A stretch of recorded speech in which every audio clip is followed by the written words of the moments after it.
Good afternoon, everybody. Uneducated economist here. So, a lot of people have asked me, are you worried about a bank run here in the United States? And at this point, I'm really not worried about a bank run. I'm not worried about putting my money into a bank and then one day going down there and not being able to withdraw my money, or having the account frozen for some reason and not being able to even do online transactions or something like that. Now, I'm not terribly concerned about something like that happening. Now, as an individual, like, you can have your assets frozen because you've committed a crime or something like that. But as far as like having your assets frozen or your bank account seized or something like that because of a systemic problem coming into the banking system, I don't really see that occurring at this point. Could it happen? Sure. I mean, it's happened in the past and it'll probably happen at some point in the future, but I'm not concerned about it. In China, you should be concerned about it. In China, they're having bank runs happening right now. So if you want to see an example of what bank runs would look like, just take a look at the article I leave down in the description for you guys. There is obviously some serious issues taking place in China right now. And they have it in two folds. Like, they got it coming from the corporations, and then you got it coming from the people themselves. Because the people themselves, they deposit money in the bank, right? Just like anybody else. You know, you take your paycheck, you put it down there in your checking account, and you pay your bills from it. This is like how everybody in the world seems to do it. So you got the depositors, the people who put money in the bank, and then you have these corporations that the bank ends up lending money to. So here you got corporations like Evergrande. Evergrande is the world's largest property developer, and they have gone into default. They're going bankrupt, right? They are out of business. They're done. And everybody who had lent money to Evergrande basically bought their bonds. They're screwed. They're going to get pennies on the dollar if they're lucky. But that's not the only people. You have to think, like, the individual themselves has also given money to Evergrande. They put deposits down on houses that they are never going to see. So not only do they not get their money back, or just pennies on the dollar if they're lucky, they're not going to get a house either. So if you can imagine being one of these people, you're probably going to be pretty concerned about the whole banking system in general. So if you start pulling your money out and then realize that you can't, tell me, are you going to tell your friends, your family, everybody around you that you can't get your money out? And then what happens if you start telling people this and they run down to the bank and try to pull their money out and then realize they can't do it either? All right? So this starts creating the rumor contagion effect just within the people themselves, knowing that they can't get their money out. Go take a look at the description, or take a look at the description of this video and find that link and take a look. It's happening in China right now. So Chinese banks have that coming from both ends. Not only are the people pulling their money out and they're having issues with it, and now they're having their accounts pretty much frozen, preventing them from pulling their money out. But then on the other end, they got the corporations beginning to fail. And now this is going to really start putting some pressure on them, because this is really where the contagion effect starts to kick in. If you can imagine owning Evergrande debt, okay? So here you are, you're a corporation that works for Evergrande, right? You're a contractor that, frames these high-rise buildings or something. And Evergrande has paid you in something called commercial paper, which is a short-term loan for the most part. And it can be considered something like a bond, I guess. It's a contract that's going to pay you at some point in the future. Right? So generally how these commercial papers work is, if you can imagine like $100, you get paid $98.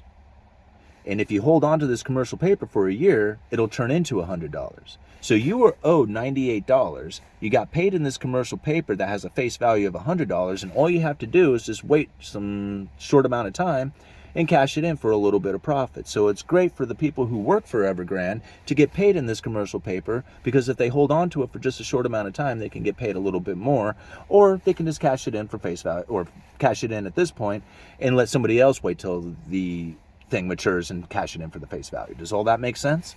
All right.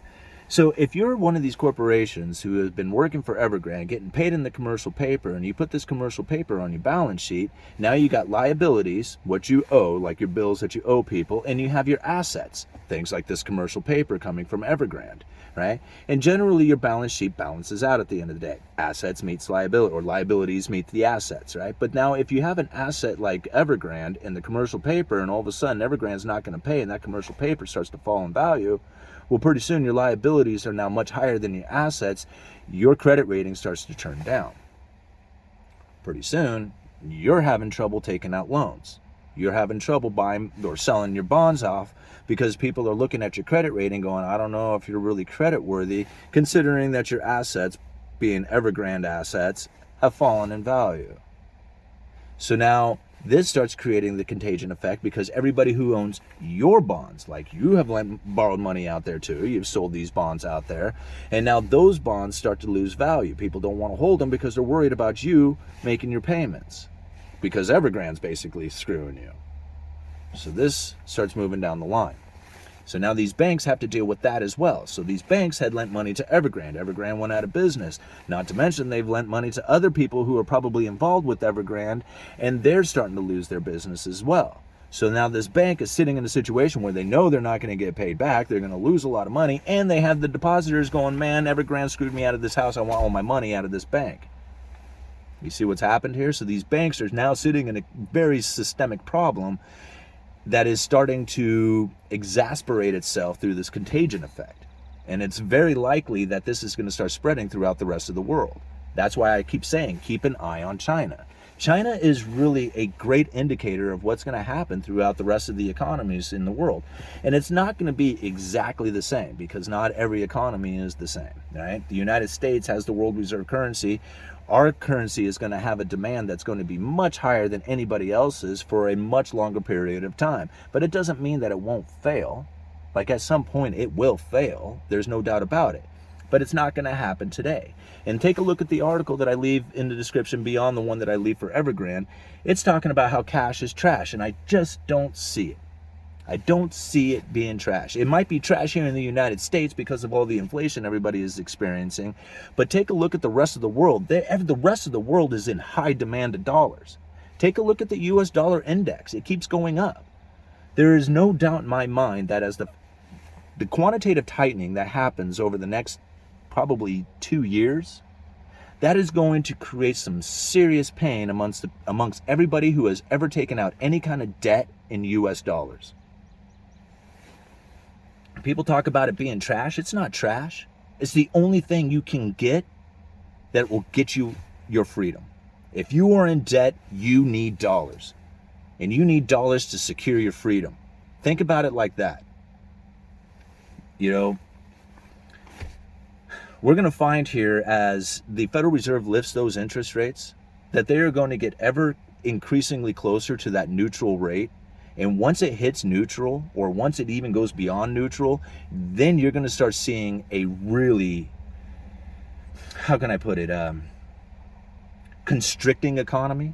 Like, if you think things are bad now, you think that it's hard to make it now, just wait until they get to the point where they want you to be constricted. See, right now they're still accommodating. Now, a lot of people don't even want to believe that. Like, the Federal Reserve is in an accommodating position right now because they still have interest rates below the neutral rate. I don't care if they're going into a tightening cycle. All right? It's still a accommodating position that the Federal Reserve is in.